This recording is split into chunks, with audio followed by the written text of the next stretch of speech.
Whether you like them baked, fried or mashed, potatoes are a staple in the winter diet. And how to grow them at home? Very, very easy. Even if you think you don't have the space, you can grow your own spuds. You can use a potato bag. These potato bags are specifically designed so that you can actually harvest your potatoes by bandicooting, because there's a lovely little pocket on the side that you can lift and access once your crop starts to grow. So how do we go about growing in a potato bag?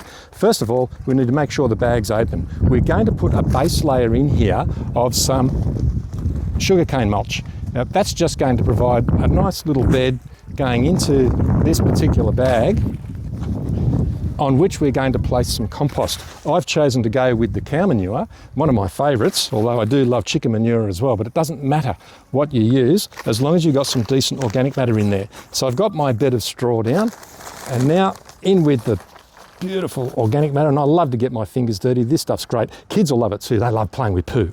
So get that into the bottom. You only need a couple of layers of thickness there, probably 2 or 3 centimetres or so. That's going to provide a really nice bed of organic material, high in nutrition for these spuds to grow. Now they do love, if it's a garden soil you're putting them into, they do love a garden soil with lots of organic matter in there, and this stuff is ideal.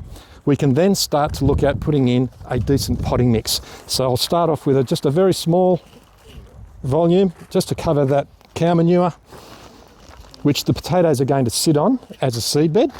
And speaking of seed, these are seed potatoes that we're growing. They're certified seed potatoes.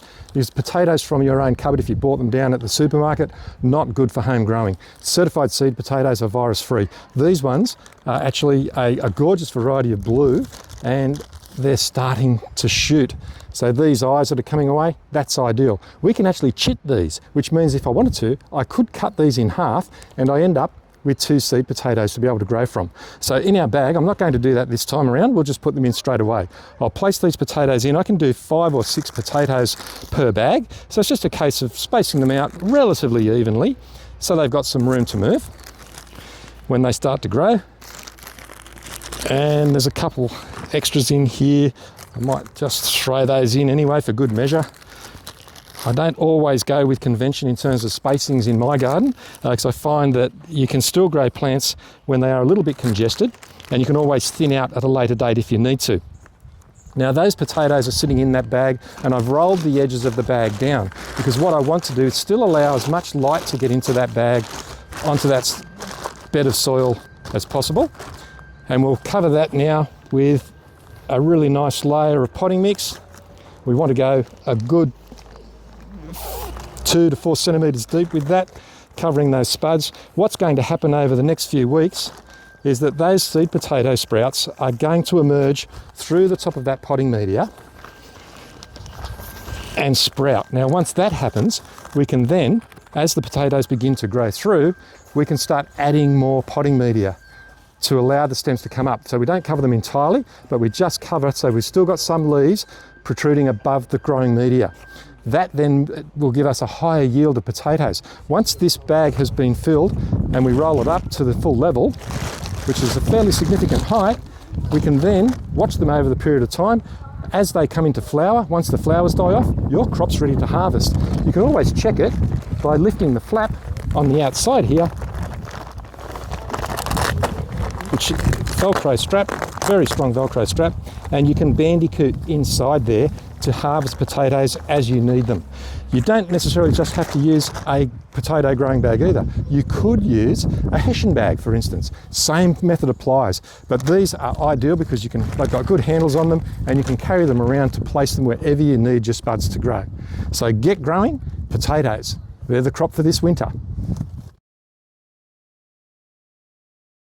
Well, here we are. 1 week later from planting our spuds in our potato bag, and they've shot away nicely. You can see these beauties here starting to shoot.